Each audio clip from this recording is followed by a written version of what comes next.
This original WSRE presentation is made possible by viewers like you. Thank you.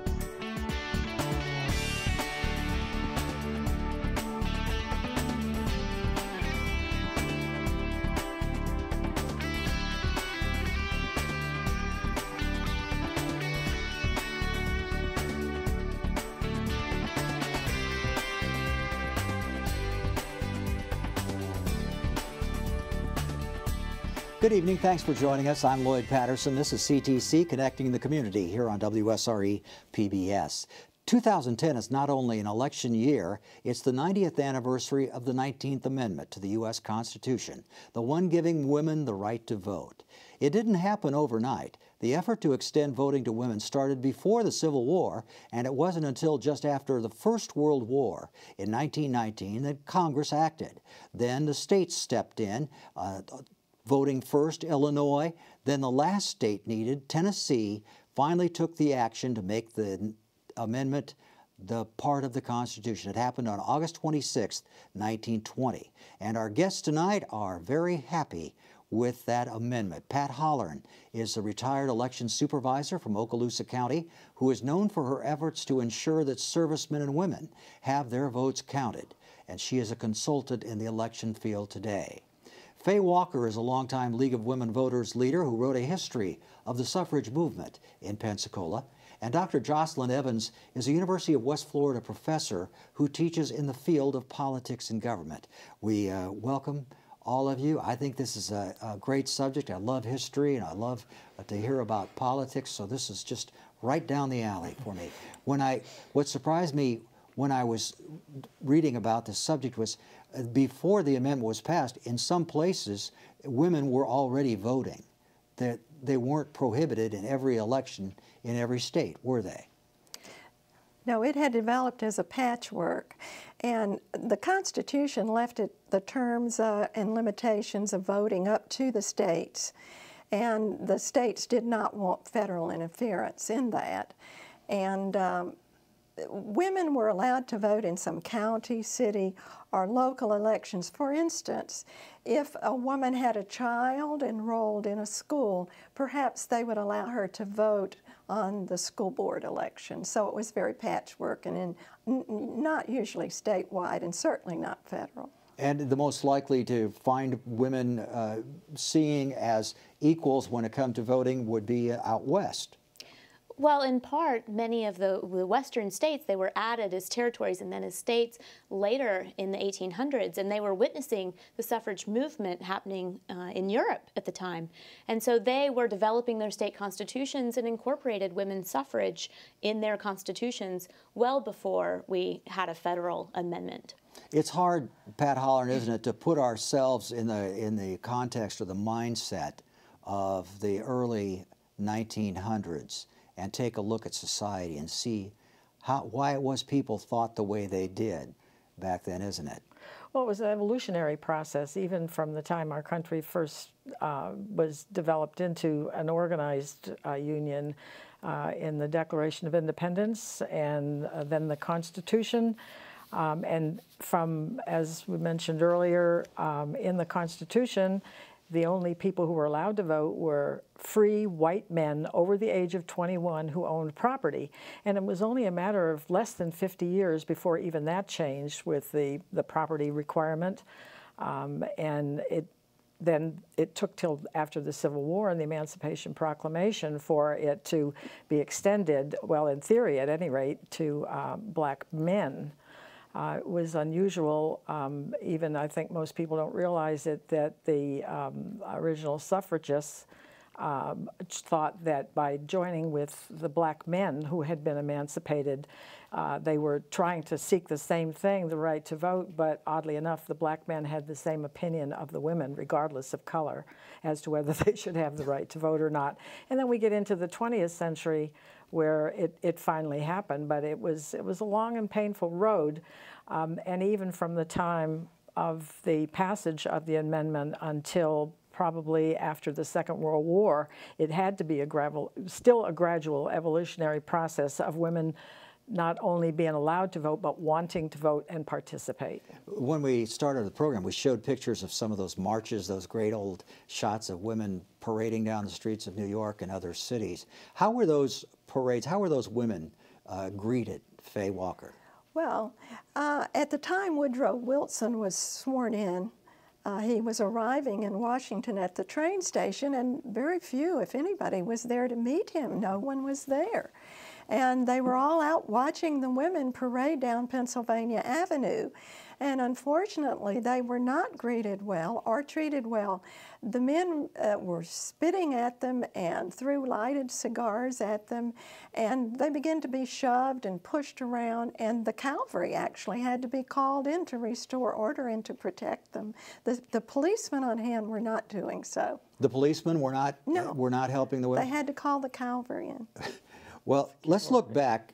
I said it's hard to put ourselves in that time frame, but let's go back and look at some of the arguments against that were being made back around 1908, etc. Now, arguments against women voting. First of all, women don't want to vote. That was the first one. Then the argument was that women are not qualified to vote. There's the argument that women are too emotional to vote. And there was the argument that women already vote through their husband. And why should they need a second vote? What do you think when you see, when you, I know it's hard to believe, but that was the case that was made publicly by a lot of people, including women, in arguing against it. What do you think when you hear those, Laugh arguments? hysterically. Well, I can explain that we do have prejudice here. That was one of the major reasons. Society had developed two spheres, one for men and one for women. And women did not have any legal rights, financial rights. They had no right to education. They wanted the right to divorce with custody of their children and the right to own property or to act as a free agent without their husband acting on their behalf, an uncle or a father. So women very much wanted the vote. That is not true. I think women everywhere, and even going back, John Adams' wife said, "We will not subject ourselves and obey laws in which we have no voice." So women right away wanted the vote. But some of them took answered, a long time. as some of the women's groups answered with a bit of humor, and they put out their arguments in response. They said, why we don't want men to vote, and that's because a man's place is in the Army, because no really manly man wants to settle any question otherwise than by fighting about it, because if men should adopt peaceable methods, women will no longer look up to them. And there was one because of men are too emotional to vote. Their conduct at baseball games and political convention shows this. Those were some of the arguments. They were doing it tongue-in-cheek, of course. Certainly. But there was the women's place is in the home. They have no business deciding this grown-up men stuff, which has to do with governing the country. No one snickered over those arguments back in the day, did they? There were a couple other things that the anti-suffragists, the money that went into fueling the anti-suffragists came from the liquor industry because they were afraid that women were for prohibition, but that didn't pan out to be true because prohibition passed before women could vote. And the other industry was the textile industry that employed women and children at very low wages. And women wanted child labor laws, and they wanted shorter work days and safer working conditions. But wasn't prohibition sort of an organizing factor behind much of the women's suffragist movement, that it did come to There was a connection around between the two. Their experience came from that, yes. Yeah. Pat? There was a connection between the two, the prohibitionists. It's just the way certain issues now overlap and you can't get rid of them, the abortion issue, things like that. And the fact is that that was a likely segue that the liquor industry would get involved because some of those same women's suffragists were involved in the dry movement. Yeah, and Dr. Evans, maybe that's where they got their political experience and learned from that to go on to the bigger movement.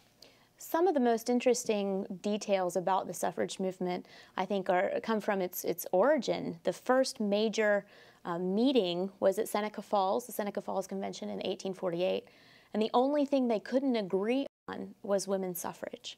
And I think that speaks volumes to the Victorian mores, the two separate spheres that we've been talking about. And it was the younger generation of suffragists, Alice Paul, for one, who decided, you know what, we can't wait for states to gradually open their constitutions to women's right to vote. We have to pursue a national strategy. We have to use militant tactics. We have to push this to the fore. Many of the top leadership of the suffrage movement were Quakers. And Quaker women were highly educated. They were university educated and really believed that many of the arguments being put forward against women's suffrage were just not true and not fair. Exactly. Because much of the opposition came from a more conservative, well, all churches were pretty conservative, I think, in that era. But that's where probably some of the opposition came from, didn't it? Well, there were two organizations that came forward right after, as Pat mentioned earlier, I think about Amendment 15 granted the right for black men to vote, and women were enraged because they were left behind. And it was at that point in 1869 when two organizations formed, the National Woman Suffrage, which was working for the federal amendment, and the American Woman Suffrage was working for states' rights. And they worked for 20 years in separate campaigns educating. And finally they came together and united into one organization, the National American Woman Suffrage. And they began the push then, a major push for the If you just joined us, you're watching Connecting the Community here on WSRE, PBS for the Gulf Coast. I'm Lloyd Patterson, and our guests tonight are talking about a political issue, and really this is the right season for it. It's the 90th anniversary of the 19th Amendment, the one that gave women the right to vote. We have with us here Faye Walker from League of Women Voters, who's done a lot of research on the subject, Dr. Jocelyn Evans from UWF, and Pat Hollern, who has many years of political experience as Okaloosa County election supervisor. I want to show you one more. We've been talking about the different spheres. I want to show you a quote from about 1911, Senator J.B. Sanford of California.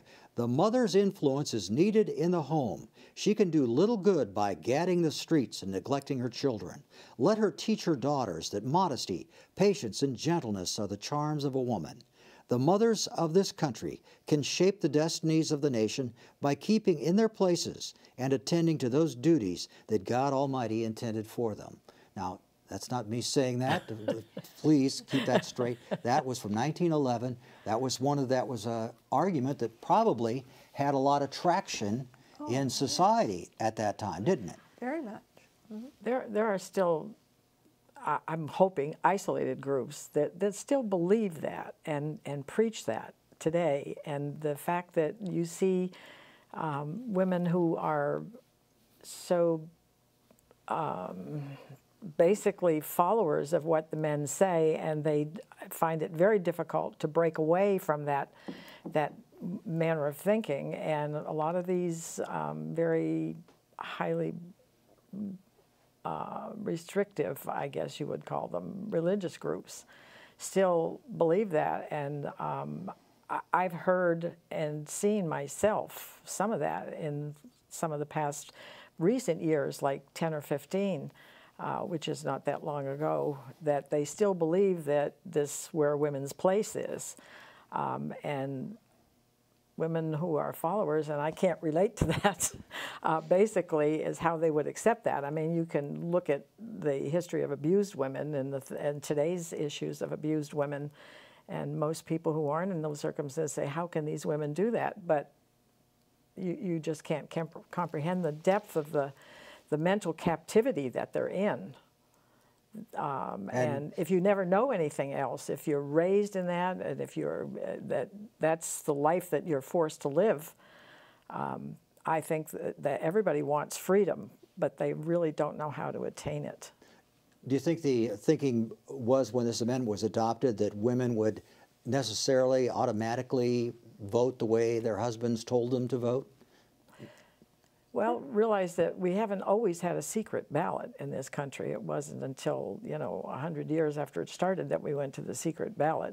And that was primarily the issue of all the fraud that went on with paper ballots as well.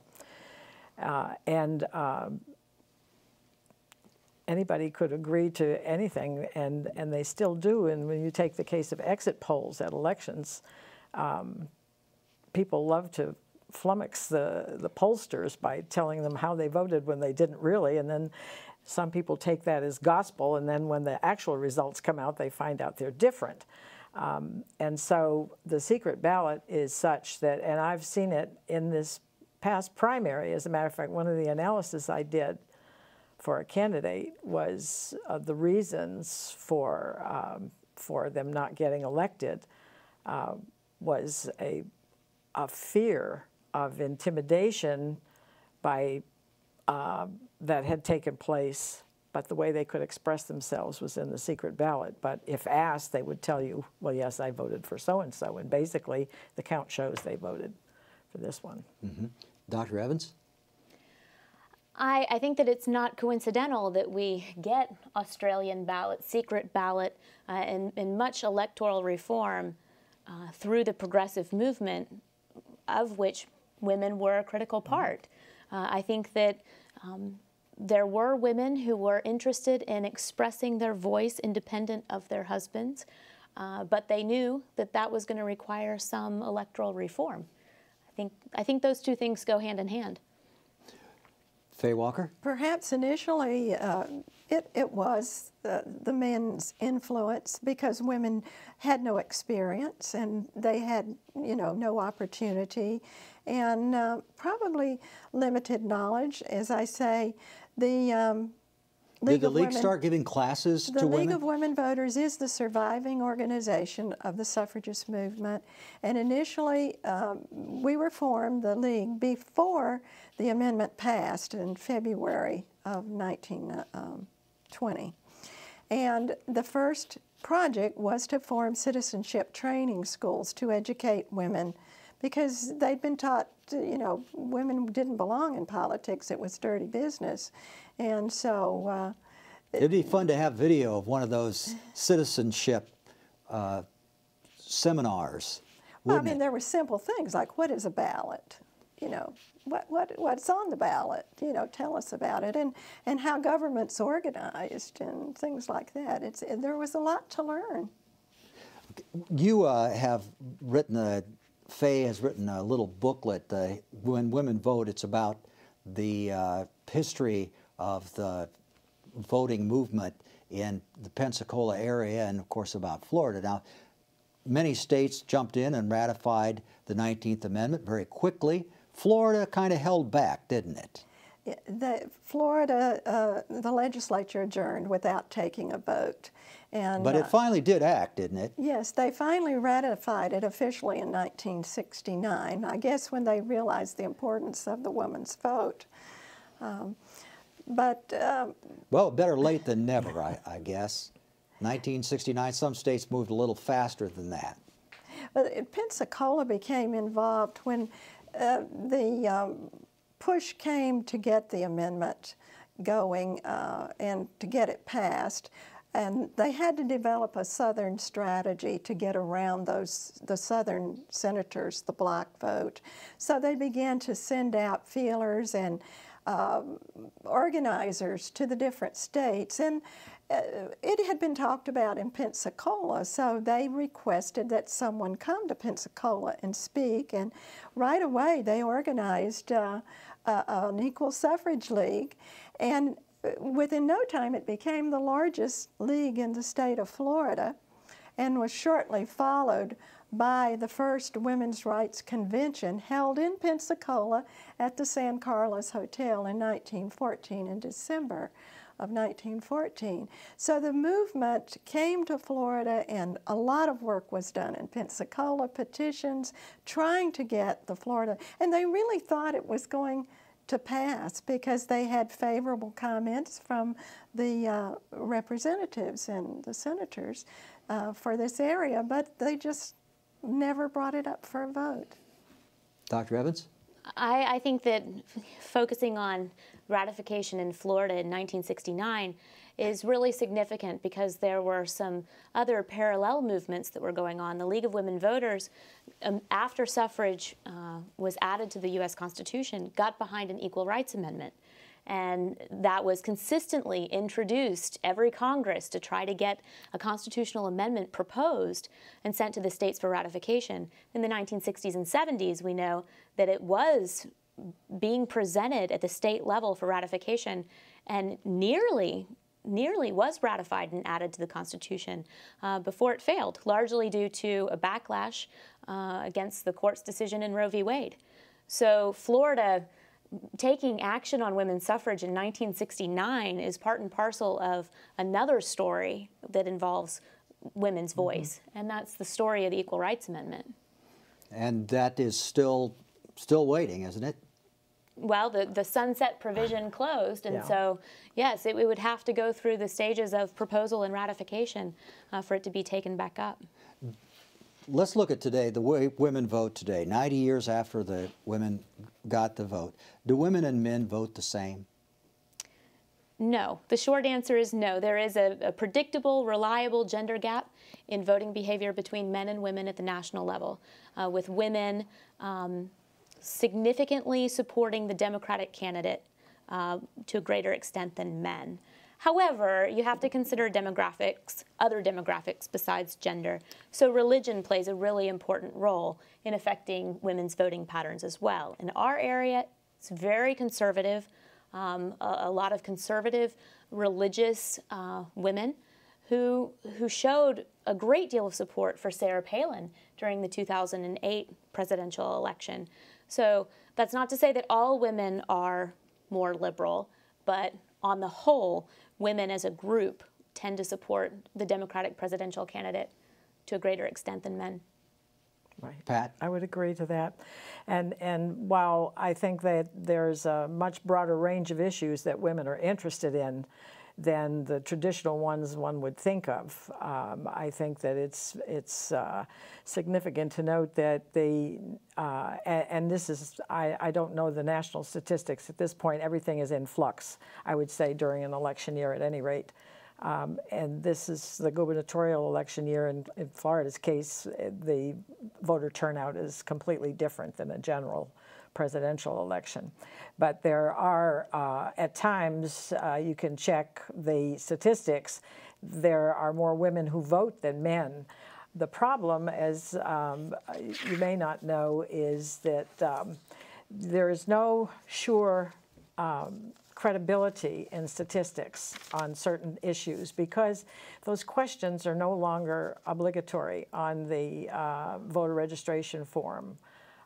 With NVRA, the National Voter Registration Act in 1993, which went into effect in 1995, even citizenship was not a question on the form. We went 3 years without citizenship being a question that had to be responded to. After the Civil Rights Movement, the law was passed in the 60s, they said they wanted no racial questions. But then the conflicting part of that law was that you had to report to Congress on how many ethnic minorities voted. And we had to say, oh, well, you told us not to ask. So they made it mandatory to put it back. But then NVRA took it out and made race optional now. A lot of people will not fill in the race form. Race and gender are place of birth, those are all optional questions. But participation in general, like coming up in this election in November, will you expect to see in the state of Florida more women than men vote? Or will it be just about 50? That's a toss-up. When I wrote that little book was 1995 was the last time that's when we were celebrating 75 years of voting that I did that research. And in Escambia County at that time it was still divided by gender, and there were more women voters registered in Escambia County than men, but that was the last That was the that I last know. year that question was required. Was required, and there were more women voters. But yet you hear candidates and political pundits talk about how they're targeting the women's vote on this or that issue. But do they really know what the women's vote is? Is there a block of women voters who are going to be reliably in this or that camp? No. Well, it surprises me when they talk about Catholic women voting a certain way or Protestant men doing certain things. I'm wondering, where did they get that from? They get that simply from simple surveys. Nothing statistically valid, I don't think. I mean, they can do it, and you look at the old saying, figures lie and liars figure, and working on the other side of elections the way I do now and did for many years, not while I was a supervisor of elections, I might add. The fact of the matter is that I see such of the same practices where everything is customized to the day and the event and the issues at hand. So I become rather skeptical about so many of the things that you hear as these are concrete figures. These are concrete figures. Dr. Evans, is there a guaranteed, is there an issue that's guaranteed that women will vote this way or that way in a way different than men? Well, I think that 1992 was deemed the year of the woman, and that was for a number of reasons. I think that there were a lot of retirements in Congress. It opened the playing field so that more women could run as candidates. The policy agenda focused on domestic issues, family values, social welfare issues that we stereotype women voters as having more concern about. Women did turn out. A record number of women were elected to Congress in that year. So what we can learn from that is women have to run as candidates. The issue agenda has to be relevant to women voters. But if those things align, women can definitely turn out to a greater extent than men and make a real difference in elections. Are women more likely to vote for women candidates? I don't think so. I think women are affiliated to party an awful lot, just like the men are. We have Alex Sink running in the state of Florida right now, who could possibly become the very first woman governor of this state. But I don't know too many women who are in full support in this area. I mean, it's just, you just can't say that. I think women are aligned to parties too nowadays. Unfortunately, we've come to the end of the road here for our program tonight. I appreciate very much Faye Walker with the League, Pat Hollern, former supervisor of elections, outspoken on many issues, and Dr. Jocelyn Evans from UWF. Great discussion. Thank you so much for being here, and thank you for watching. I'm Lloyd Patterson for WSRE, PBS for the Gulf Coast.